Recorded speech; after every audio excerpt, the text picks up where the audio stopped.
Let me ask you, if you're on your way to success, and if you're more in the early stages, let me ask you a quick question. Are you on your own and all alone? Not a good place to be. Not a good place to be. You know, I say to a lot of people, if I didn't have a Craig, I wouldn't be standing here today talking with you. I'd be working for somebody else. Let me tell you what I mean. So in 1977, I graduated from college and share an apartment with a former fraternity brother, Craig. Craig worked for a small distributorship. I worked in an accounting firm.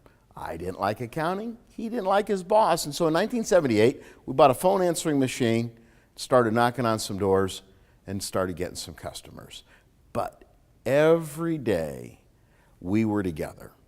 I'd wake up and he had a desk over there and I had my desk over here. We were together in the same room from day one. And I tell you, I know if I didn't have Craig in those early days, I wouldn't be here. Because on your own and all alone is a recipe for disaster. Each of you and all of you are going to have horrible and bad days. Each of you and all of you are going to face rejection from customers, prospective employees. I don't know what, but it's the kind of stuff that can sit you down and knock you out and have you say, you know something, I'll start next week. Whatever it is you need to do to go get rich, I'll start next week, or even I'll start next month.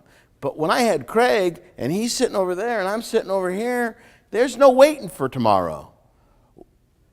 I'd show up at the office, he'd tell me about his bad day, I'd tell him something went wrong for me, and we both picked up the phones and we got after it every day.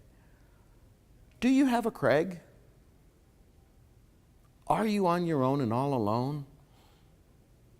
If you are, and if you find yourself postponing success because you're not on fire, you're not committed enough, you're not willing to just get after it, even if it means failure.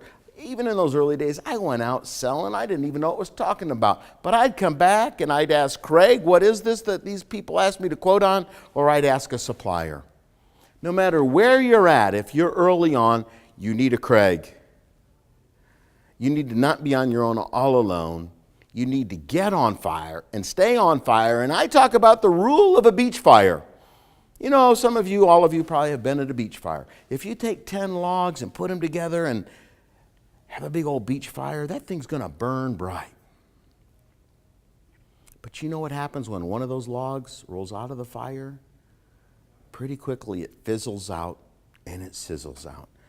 So I don't know where you're at as you listen to me right now, but let me encourage you to go find your own beach fire. You take your log, and if you're feeling fizzled out and sizzled out, go find a beach fire and get in it and get going and growing. Good luck. Thanks for listening.